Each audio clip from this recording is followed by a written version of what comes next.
emergence of short story as an independent literary form. Edgar Allan Poe, which is considered as one of the pioneers of the modern short story, particularly within the works like The Telltale Heart and The Fall of the House of Usher, written in 1843 and 1839, respectively. Nathaniel Hawthorne, who wrote Twice Told Tales, 1837, and Washington Irving, Rip Van Winkle, 1819, were also instrumental in shaping the form. Then there was 20th century and beyond, the evolution of short story. In the modernist era, writers like James Joyce, who wrote Dubliners in 1914, and Franz Kafka, Metamorphosis, and Ernest Hemingway, Hills Like White Elephants, 1927, experimented and narrative structure and minimalism. The short story became a significant part of North American literature, particularly with the rise of publications like the New Yorker. In contemporary times, authors continue to experiment with form, including flash fiction and digital storytelling. Um, Now,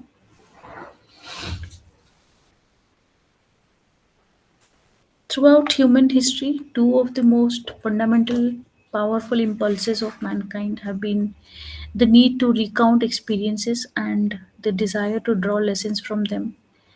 As a social being, man has always sought ways to share his encounters, emotions, and wisdom, making storytelling an inevitable and intrinsic part of civilization.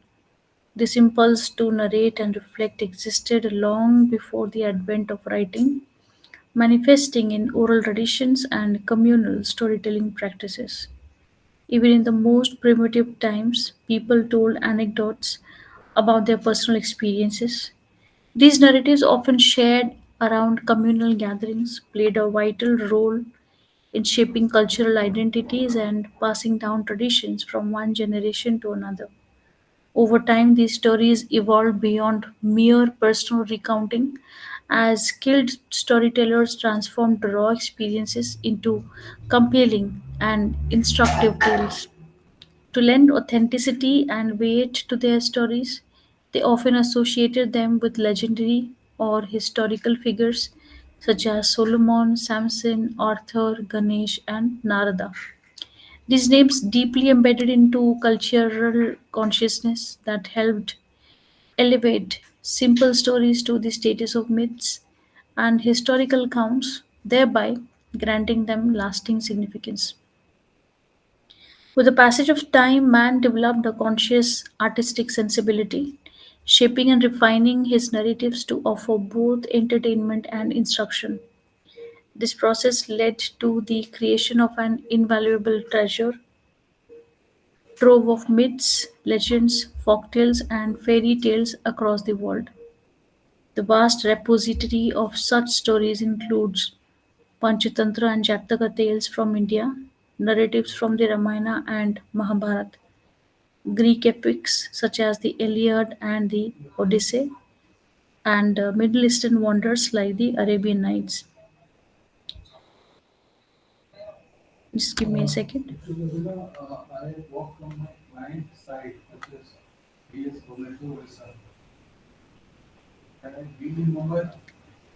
So the Bible too, with its rich moral storytelling, becomes one of the greatest sources of narrative traditions.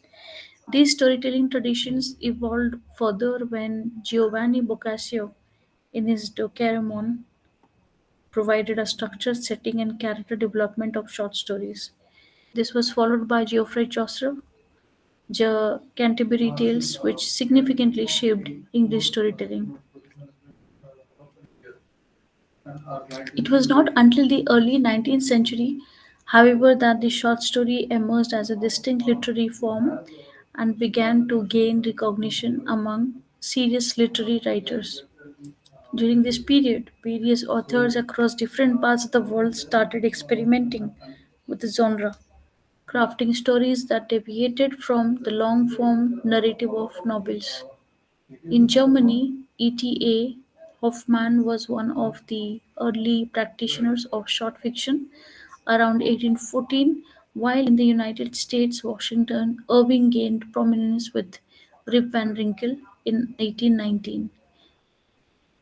Soon after, Edgar Allan Poe and Nathaniel Hawthorne further contributed to the development of the short story, producing works that blended Gothic elements, psychological depth, and moral reflection. Meanwhile, in Russia, writers like Alexander Pushkin and Nikolai Gogol experimented with short fiction with the 1830s, while in France, Honor de Balzac also played a pivotal role in defining the genre. Washington Irving's Rip Van Winkle is often regarded as one of the most modern short stories.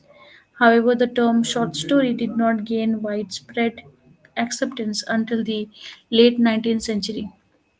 Prior to this, writers described their works using terms such as sketches, tales, pictures, and articles.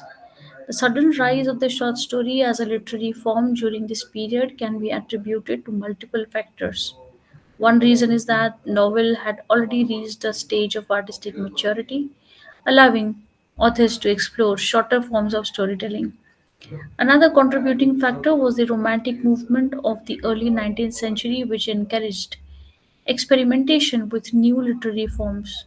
Additionally, the emergence of popular magazines played a crucial role in promoting short fiction, as periodicals sought engaging content to capture readers' attention. In the United States, the constraints of copyright laws made it difficult to publish novels freely, as American publishers often had to pay royalties for English novels. However, short stories faced fewer restrictions, which encouraged magazine editors to compete in publishing them. The brevity of the short story was one of its greatest advantages, as it allowed for quick and engaging reading experiences that suited the fast paced lifestyle of the growing readership. Edgar Allan Poe was one of the first literary figures to formulate a clear set of principles for writing a successful short story. According to Poe, a well structured tale should not be shaped by incidental events but should revolve around a single carefully planned effect. Every incident in the story should contribute towards achieving this effect, and no unnecessary words should be included. He emphasized that the opening sentences of a short story must immediately guide the reader toward the intended outcome, ensuring that the narrative remains focused and compelling from beginning to end. Just be there for a while.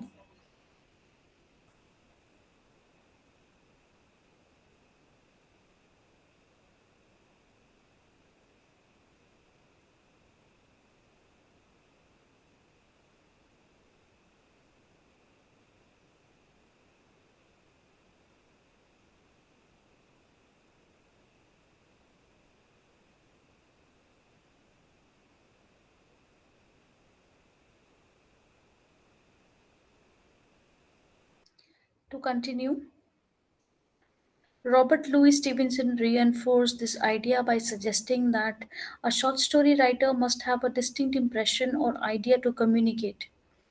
The central idea should remain consistent throughout the story, engaging the reader's attention from the opening lines to the final statement. The writer, in essence, should see the ending of the story at the very beginning, ensuring that every element aligns with the overall purpose. W. Somerset Maugham further elaborated on the principles of a good short story, stating that it must deal with a single incident, either material or spiritual, that can be absorbed in a single sitting. Originality, unity of effect, and a steady progression from exposition to closure are essential qualities of a well crafted short story. Unlike the novel, which allows for elaborate stylistic flourishes, the short story requires precise and economical language. Every word must serve a purpose, and stylistic elegance should not be pursued for its own sake but should contribute to the overall impact of the narrative. Over time, the short story has undergone significant transformations. While early short stories were often didactic or focused on thrilling elements, the form has since expanded to encompass a vast array of themes, styles, and narrative structures. The 20th century witnessed remarkable developments in short fiction, with writers exploring various directions and experimenting with its potential. The modern short story evolved along four primary lines. The first was the narrative essay, exemplified by Washington Irving's The Legend of Sleepy Hollow.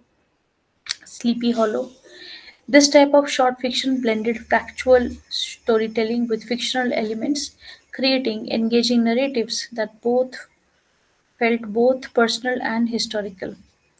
The second direction involved using the short story as a unit of local history as seen in the works of Mark Twain. Twain's stories often captured the essence of American regional life, incorporating dialect, humor, and social commentary.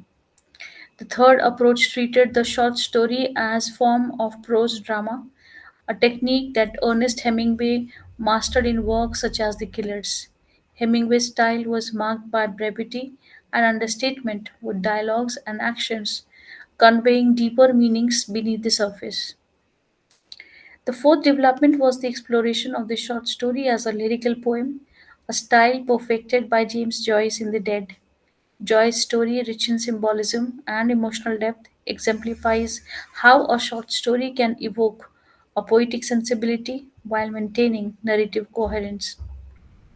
The 20th century witnessed an unprecedented diversification of the short story as writers continued to push the boundaries of the form. The similarities between short stories and historical anecdotes remained, but modernist experimentation led to more fragmented and introspective storytelling. Today, the short story continues to thrive, adapting to new media and reader preferences while maintaining its fundamental essence, a powerful and compact vehicle for human expression.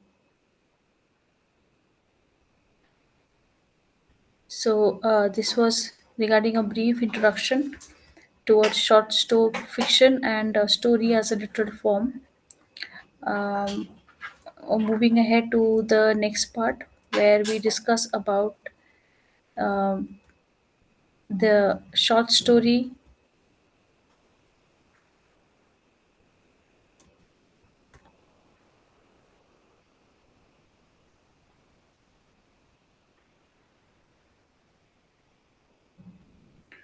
um, short story that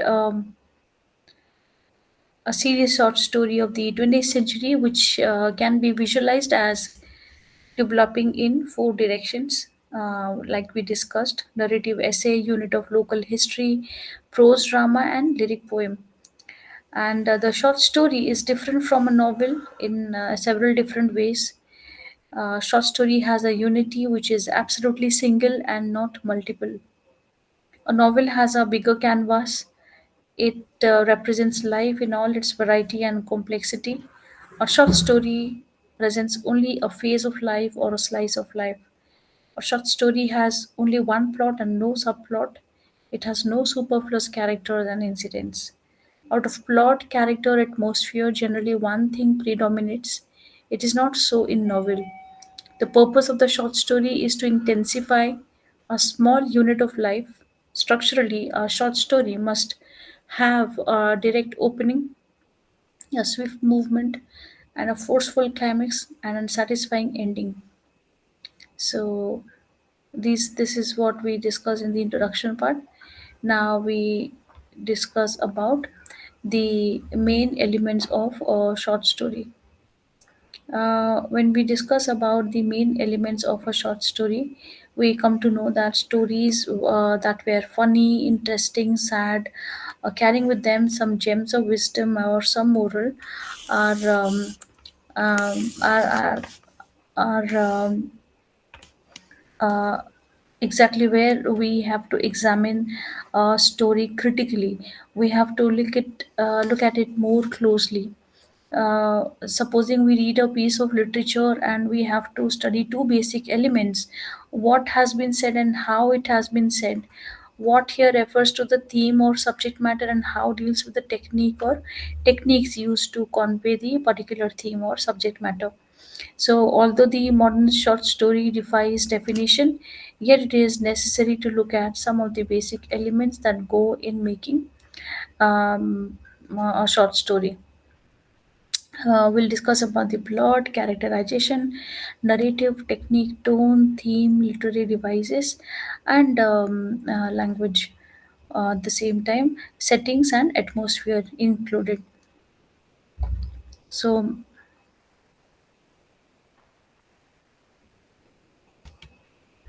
um, let's first start with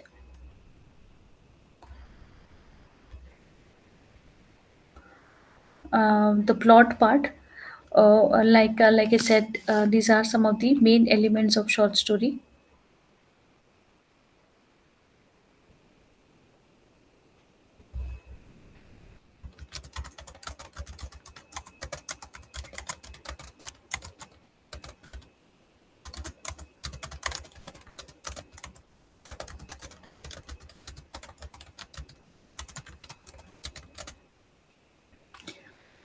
So the main elements, like we start with the plot part, but before that, it's absolutely important to understand that the short story is a form of literature. It's a kind of a literary form, and is a tightly structured narrative that revolves around single incident, theme, or moment.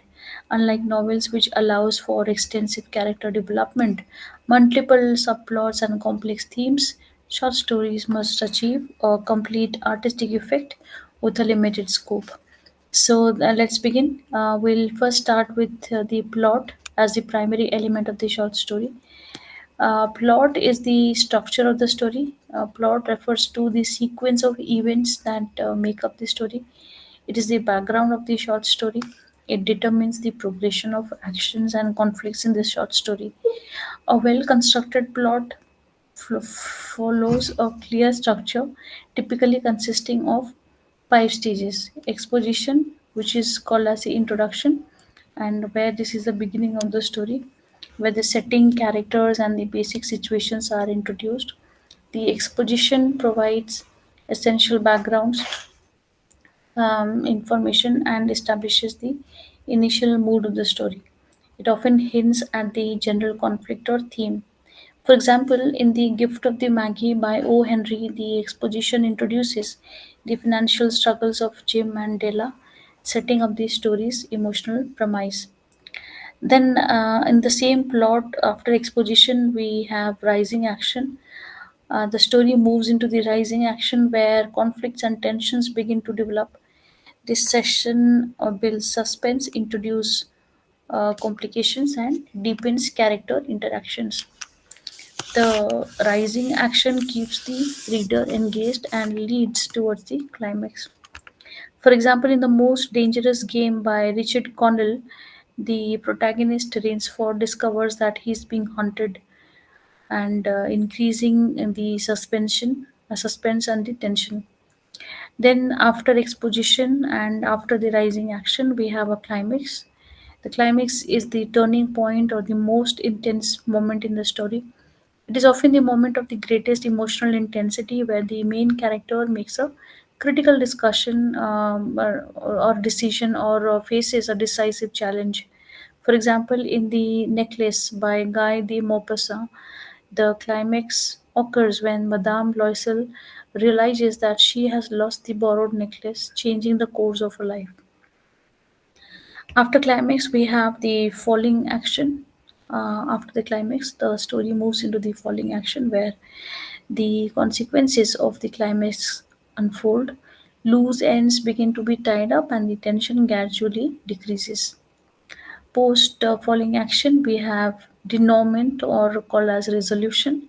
Resolution is the conclusion of the story where the conflicts are either resolved or left open ended, depending on the author's intent. In some stories, there may be a twist or an ironic ending that provides a deeper meaning to the narrative.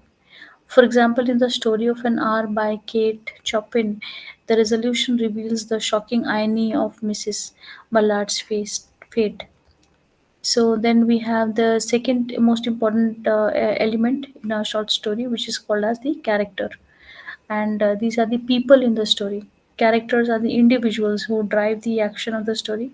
Since short stories are brief, characterization must be very concise and effective. There are two primary types of characters. One is the protagonist. The protagonist is the main character of the story. The character faces the central conflict and undergoes some form of change or realization. For example, in A Worn Path by Eudora Welty, Phoenix Jackson, an elderly African American woman, is the protagonist who embarks on a difficult journey.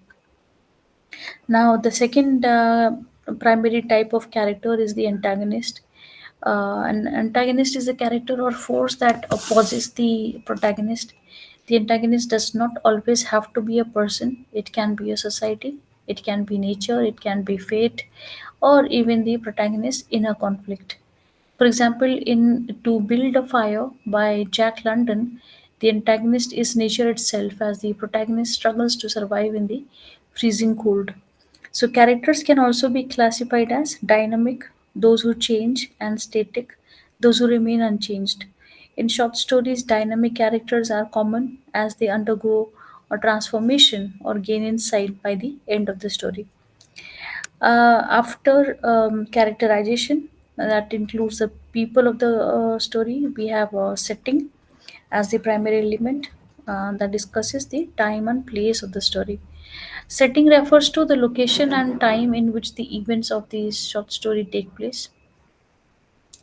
It includes details about the environment, weather, social conditions, historical context. The setting is essential in establishing the mood and atmosphere of the story. There is a physical setting, that is the geographical location of the story, such as city, village, forest, house, etc. And then we have temporal setting, time period in which the story takes place, such as the past, present, or future. Then we have a social and cultural setting, the customs, traditions, and societal norms that influence the characters and events. For example, in Shirley Jackson's The Lottery, the rural village setting plays a crucial role in shocking nature of the story events. Then comes after setting theme, the central idea or message. The theme is the underlying idea or the central message that the author conveys through the story. It is not stated explicitly but is revealed through the character's plot and setting. Themes can be universal concepts such as love, death, fate, survival, or human nature. For example, in The Lottery by Shirley Jackson, the theme explores the dangers of blindly following tradition. And in The Monkey Paws by W. W. Jacobs, the theme warns about the unintended consequences of interfering with fate. Then comes the point of view or the perspective from which the story is told. Point of view refers to the narrative perspective of the short story. It influences how the reader perceives the events and the characters.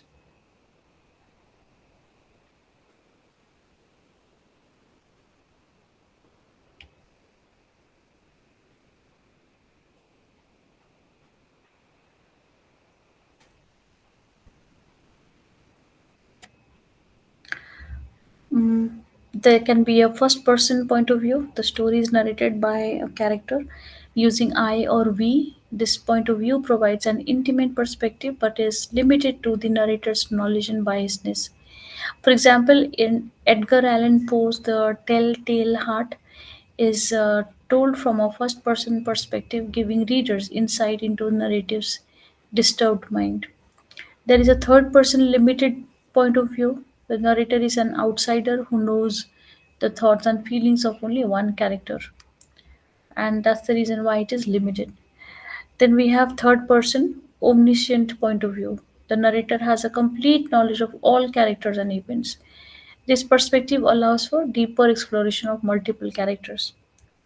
Then we discuss the style or the author's use of language, and style refers to how an author uses language, including word choice, sentence structure, and literary devices. Short story style can be descriptive, minimalistic, lyrical, and experimental, depending on the author's artistic vision.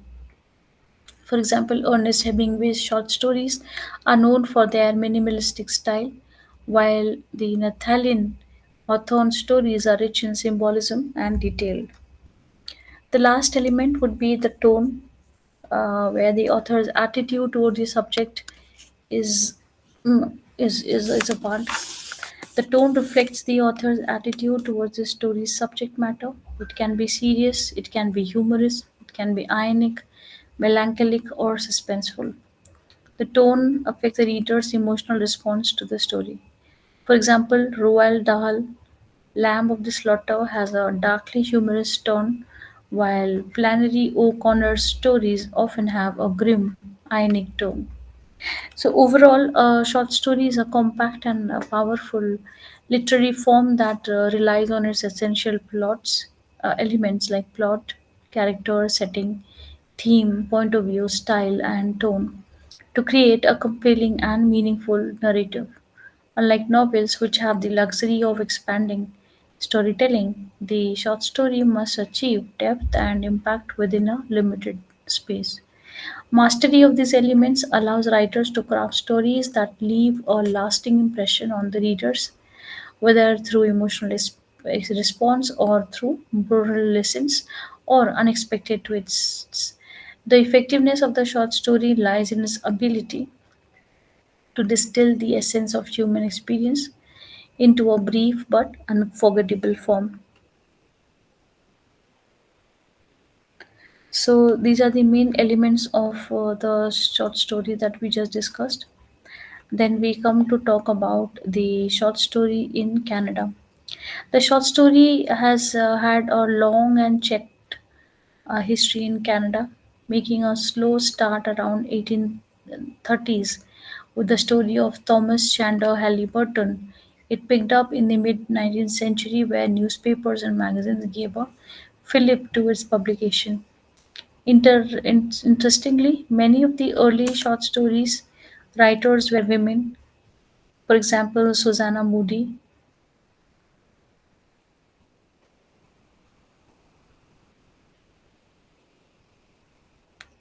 For example, Susanna Moody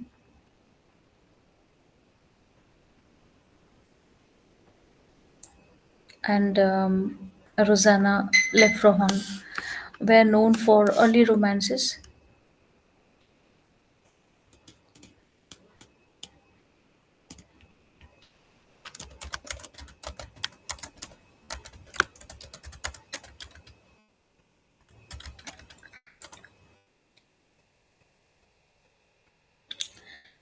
Um, the short story in Canada has developed into a distinct and influential literary form, reflecting the country's rich cultural heritage, vast landscapes, and evolving social issues. Canadian short stories have captured the struggles and triumphs of its people, offering unique insights into the national identity, regionalism, multiculturalism, and human experiences. Canadian short fiction traces its roots to Indigenous storytelling traditions, which were primarily oral. The Indigenous people of Canada, including the First Nations, Métis, and Inuit, had rich storytelling traditions that preserved their history, myths, and cultural values. These narratives often centered around nature, spirits, and moral lessons. While the arrival of the European settlers, particularly the French and British, Canadian literature began to incorporate elements from European storytelling traditions. In the 19th century, newspapers and magazines provided a platform for short stories. Many of these early stories were moralistic or folktale like, reflecting the hardships of pioneer life, interactions with indigenous peoples, and the challenges of the Canadian wilderness.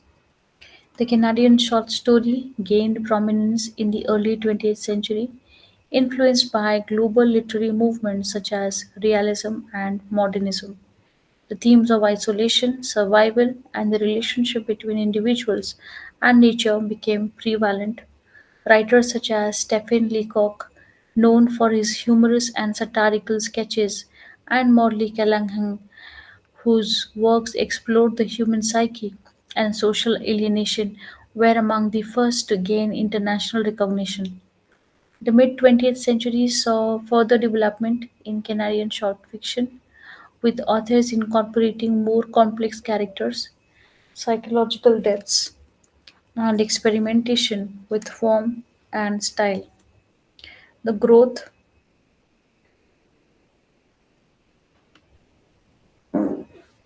of literary magazines and anthologies such as the Tamarack Review and the Canadian Forum provided a platform for emerging writers. Some prominent Canadian short story writers include Stephen Leacock, 1869-1944. Leacock is best known for his humorous and satirical short stories, particularly those in Sunshine Sketches of a Little Town. His stories often depict small town life in Canada, using irony and wit to critique human nature and social conventions. Then we had Callaghan. Callaghan's short stories focus on psychological realism and moral dilemmas. His work, often compared to that of Ernest Hemingway, explores themes of human weakness, faith, and redemption. Now That April's Here and Other Stories is a notable collection.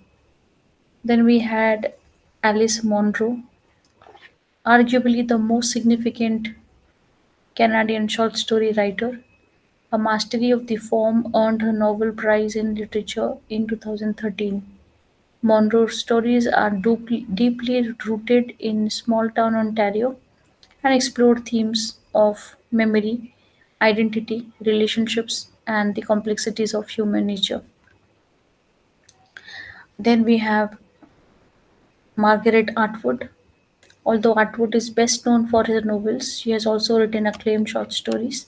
Her collections, such as Dancing Girls, Wilderness Tips, explore gender dynamics, power struggles, and dystopian elements.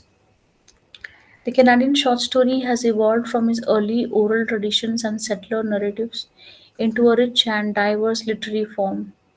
It has been shaping the country's landscape, cultural mosaic, and historical transformation. Writers like Alice Munro, Mavis Gallant, and Margaret Atwood have elevated the short story to a level of international recognition, while contemporary authors continue to innovate and redefine its boundaries. As Canadian story grows and changes, so too will its literature, ensuring that the short story remains a vital, reflective medium for capturing the essence of Canadian experience. So here we are done with Unit 19. Unit 19, we are done, and then Unit 21. We have covered Unit 21, and now we move to Unit 22. Unit 22 discusses a particular introduction towards um, a write up, Mother in India by Sarah Janet Duncan. So, in this, we study a little bit of introduction about a mother in India. Then we discuss about the life and works of Sarah Janet Duncan, and then we do a detailed analysis. For example, the critical assessment and other things. So let's begin, and it's important to understand why we study this unit.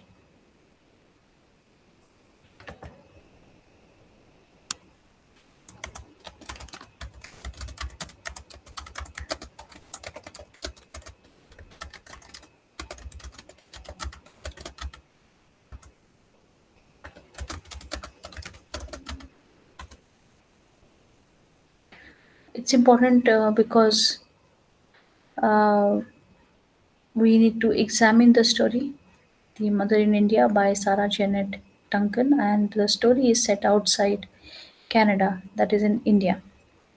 So, introduction set in the backdrop of British India, Duncan portrays the existence of the Anglo Indian women and their struggles for survival against the convention in a world which annihilates ambition and distrusts individual potential. Duncan found the Anglo Indian set of Calcutta and Simla impossibly stuffy. Still, she had no difficulty with the lot of Indian and the ethics of imperialism. What she did question was the cost of the individual Anglo of sustaining the sterile and artificial facade of British order on the fringes of the empire. Her whole experience in India becomes is tinged with the regret for the loss of more gratifying life abroad and for the waste of her youth, energies, and talent in the cultural desert. The protagonist of the story, a mother in India, is very close to Duncan's own outlook and experience, her own frustrations and disillusionment. Mother in India is a poignant short story by Sarah Janet Duncan, a pioneering Canadian writer known for her critical and often satirical portrayals of colonial life, gender roles, and cultural dislocation. The story explores themes of motherhood, displacement, emotional alienation, and societal expectations, particularly within the British colonial framework. The narrative revolves around a British woman who returns to India to reunite with the child she had left behind years earlier. However, instead of a deep maternal bond she expects to rekindle, she finds herself emotionally detached from her daughter. Through this deeply introspective and psychologically complex story, Duncan critiques the rigid constructs of motherhood and the colonial lifestyle that often demanded personal sacrifices from women. Let's know a bit about Sarah Janet Duncan. Sarah Janet Duncan, 1861-1922, was a Canadian writer, journalist, and traveler.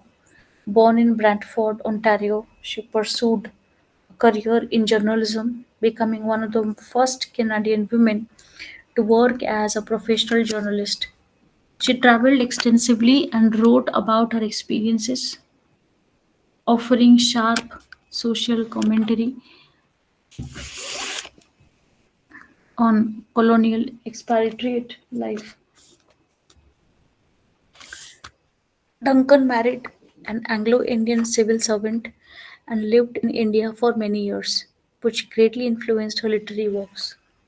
Her experiences in British India allowed her to critically examine the British colonial system, gender roles, and cultural identity, themes that feature prominently in her writings. Major works include the most famous work, The Imperialist, the novel that explores Canada's nationalism and imperialism. She also wrote Set in Authority and The Daughter of Today, among other novels that critically examine the lives of women in colonial settings. Her short stories include A Mother in India, that highlight her ability to blend humor, irony, and deep psychological insight to challenge conventional social norms. A Mother in India represents a deeply personal yet socially reflective story about the emotional gap between a mother and a child, set against the backdrop of British colonial rule in India. The narrative is driven by the protagonist's internal conflict and psychological struggle, making it a powerful critique of tradition, motherhood, and the sacrifices women were expected to make in a colonial society.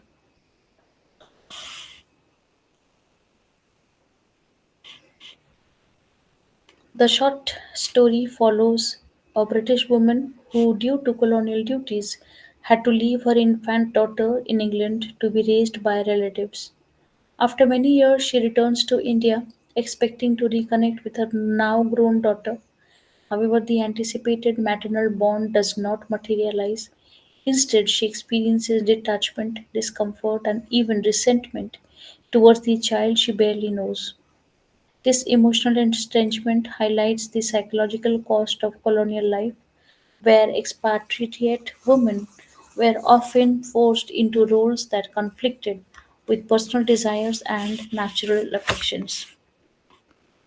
The protagonist's realization that she does not love her daughter in the way society expects her to is a bold commentary on the unrealistic and imposed ideals of motherhood. A Mother in India is a profound exploration of the complexities of maternal love, societal expectations, and emotional alienation.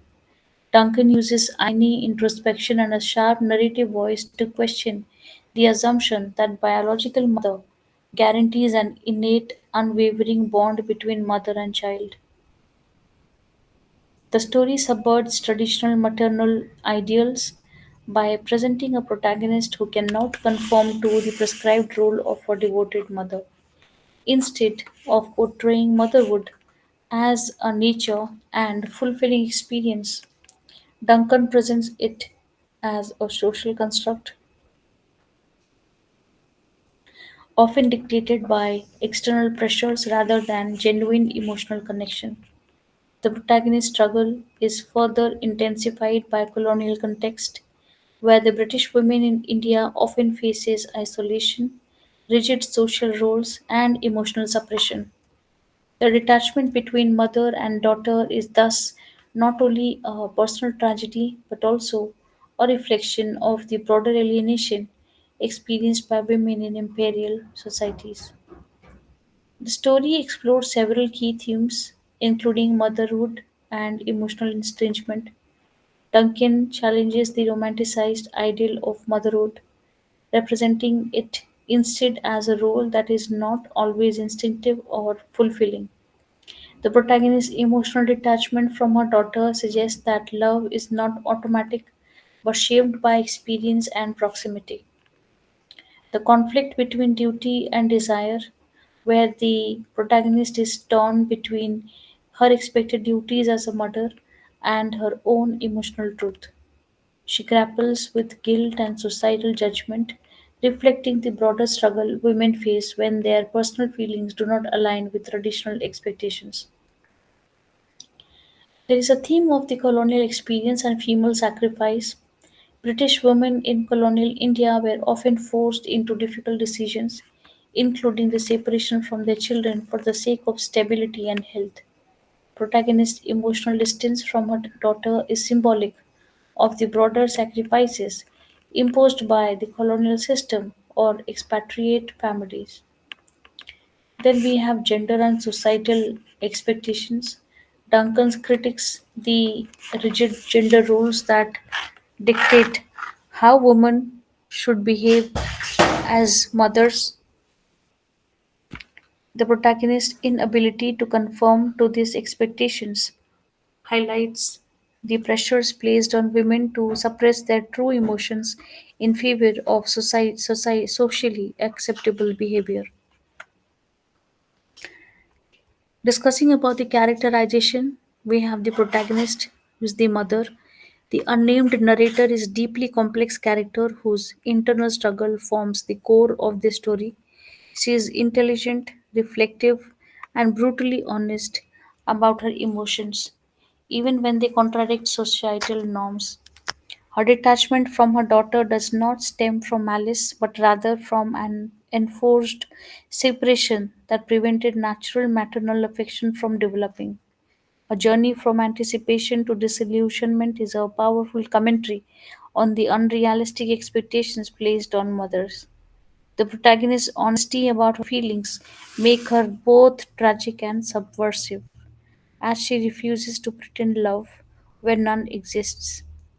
The daughter, whom the protagonist had left behind in England, serves as a symbol of both innocence and emotional distance. She has grown up without her mother, forming her own personality and emotional world that is alien to the protagonist.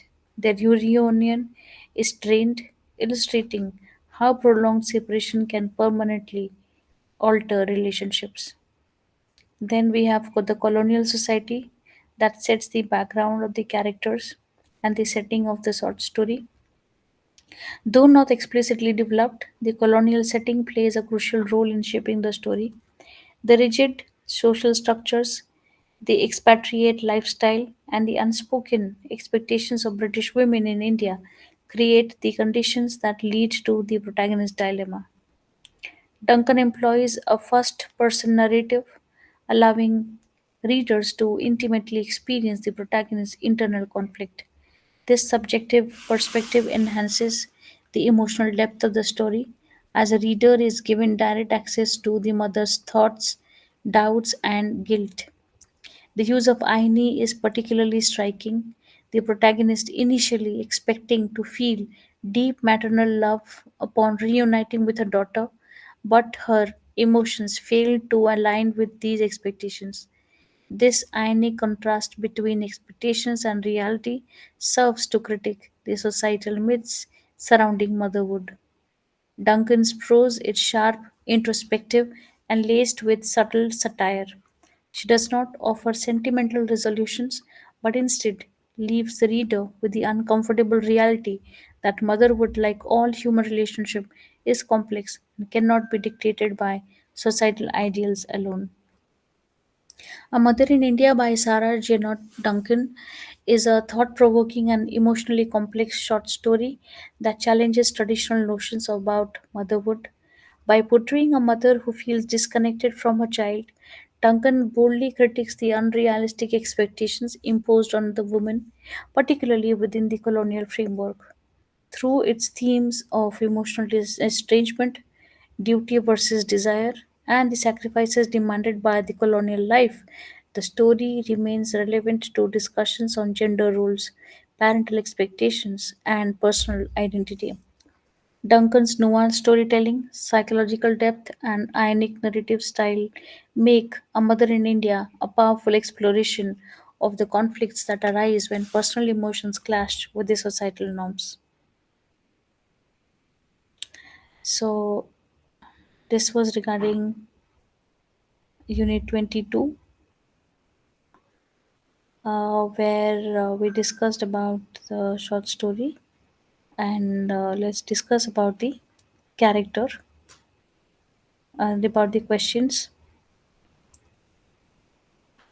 There are two questions. Writing the character sketch of Helena Farham, and with whom do you sympathize more, the mother or the daughter, and why? So let's discuss with this.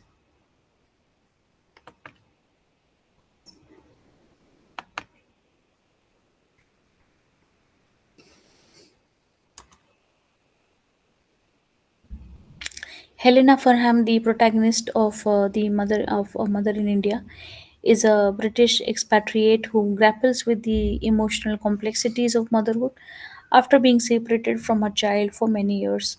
She is a woman shaped by societal expectations, personal guilt, and the rigid structures of colonial life. Helena is intelligent and reflective, with her daughter effortlessly. Um, However, as she reunites with her daughter or grown child, she realizes that the long years of separation have created an unbridgeable emotions distance. She does not feel the overwhelming love that she assumes should come naturally to her mother. Instead, she experiences detachment, discomfort, and even guilt for not fulfilling the role society expects of her. Despite her emotional struggles, Helena is not heartless or indifferent. Rather, she is a victim of circumstances forced by colonial conventions to leave her child behind in England for a better upbringing while she remained in India. Her honesty about her feelings, though unconventional, makes her a compelling and realistic character. She represents the silent struggles of many women who, due to social constraints, find themselves trapped in roles that do not align with the personal emotions. Through Helena, Sarah Janet Duncan critiques the idealized notion of motherhood, showing that maternal love is not always innate but can be shaped by experience, distance, and individual personality. With whom do you sympathize more, the mother or the daughter, and why? The question of sympathy in a mother in India is complex because both the mother and the daughter are victims of circumstances beyond their control. However, mostly the readers sympathize towards the mother, Helena Farham. Helena is forced into a painful situation where she must leave her infant daughter behind her for what she believes is the child's welfare. This separation is not a matter of choice but a societal expectations in British colonial circles, where children were often sent back to England to be raised away from the harsh climate and perceived inadequacies of colonial life. The tragedy is that when she finally reunites with her daughter, she finds that the maternal bond she had hoped for does not exist. She experiences guilt, frustration, and disappointment in herself, knowing that she does not meet society's definition of a good mother. The daughter, while also a victim of this separation, has grown up in an environment that has shaped her independently of her mother. She has formed her own identity and does not feel the same longing or emotional expectation that Helena does. Unlike Helena, she has not lived with the burden of guilt or the pressure of conformation to all an idealized maternal role. Helena's predicament is more emotionally challenging because she is caught between societal expectations and her personal reality. She is painfully aware that she does not love her daughter in the way she is supposed to, yet she cannot change her emotions. Her internal conflict,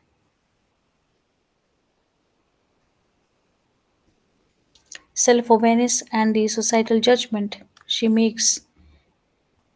faces makes her a deeply tragic and sympathetic figure. Thus, while the daughter has also suffered from separation, most of the time the reader's sympathy lies with Helena Farham because she is forced to navigate the crushing weight of maternal expectations, guilt, and emotional estrangement in a world that does not allow women to express such struggles openly. So, here we are done with Unit 21 and 22. We discuss Unit 23 and 24 tomorrow. Unit 23 is about a Sunday afternoon and it's written by Alice Munro. Where is the voice coming from? Which is written by Rudy Wabe. So we discuss about these two works, Sunday afternoon and where is the voice coming from, in Unit 23. And in Unit 24, we discuss swimming lessons by Rohinton Mistry and The Door is Shut Behind Me by Uma Parameshwaram. So that is what we are going to discuss in Unit 24, and that is tomorrow. Okay, so thank you so much.